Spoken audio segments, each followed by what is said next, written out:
Hello বন্ধুরা, প্রণতির হেসেলে আপনাদের সকলকে স্বাগত। তা আজকে বানাবো দই রুই। তার জন্য বাজার থেকে রুই মাছ এনেছে। আমি রুই মাছটা ভালো করে ধুয়ে একটা বোলের মধ্যে নিয়ে নিয়েছি। এবার প্রথমে একটা মিক্সার কাপে আমি নিয়ে নেবো হচ্ছে দই। দইটা আমি মোটামুটি 3 চামচ মতো নিয়েছি, বেশি নিয়ে 3 চামচ নিয়েছি।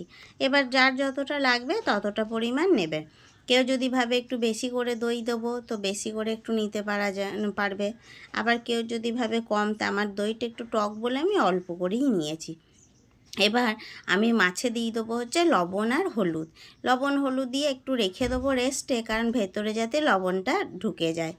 এবার আমি একটা প্যান বসিয়ে নিয়েছি, তাতে তেল গরম করতে দিয়েছি।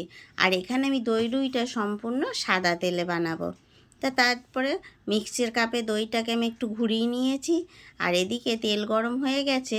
আমি মাছটা ভাজতে দিয়ে একটা বাটির মধ্যে 1 চামচ জিরে গুঁড়ো, হাফ চামচ ধনে গুঁড়ো, হাফ চামচ হচ্ছে কাশ্মীরি লঙ্কার গুঁড়ো আর পরিমাণ মতন হলুদ দিয়ে আমি একটা মিশ্রণ বানিয়ে রেখে দিলাম। আর এদিকে মাছগুলো আমি এপিট ওপিট করে ভালো করে ভেজে নেব। খুব কড়াও করব না, আবার খুব কাঁচাও রাখবো না, কারণ দই রুই বেশি কড়া হয়ে গেলে ভালো লাগবে না। সেই জন্য আমি হালকা হালকা করে লাল লাল করেছি, বেশি কড়া করিনি। তো ভেজে নিয়েছি। এবার আমি ওই তেলেই 2টো তেজপাতা, একটা শুকনো লঙ্কা আর দিয়ে দিয়েছি গোটা গরম মশলা। গোটা গরম মশলার মধ্যে হচ্ছে দিয়েছি এলাচ, দারচিনি আর লং। এবার যে মিশ্রণটা বানিয়ে রেখেছিলাম সেটা তেলের মধ্যে দিয়ে দিলাম, দিয়ে ভালো করে নাড়াচাড়া করলাম। নাড়াচাড়া করতে করতে আমি এখানে 3টে মতন কাঁচা লঙ্কা ছেঁড়াকে দিয়ে দিচ্ছি, কারণ এখানে আমি শুকনো লঙ্কার গুঁড়ি ব্যবহার করব না, কাঁচা লঙ্কাই ব্যবহার করব। আর এই দইটা নিয়েছিলাম, যে মিশ্রণটা বানিয়েছিলাম দইয়ের, সেইটাও দিয়ে দিলাম। তো একটু কষিয়ে নেওয়ার পর ওপর থেকে জল দিয়ে দিলাম, পরিমাণ মতন লবণ আর মিষ্টি দিয়ে দেবো। দিয়ে ভালো করে ফুটতে দেবো।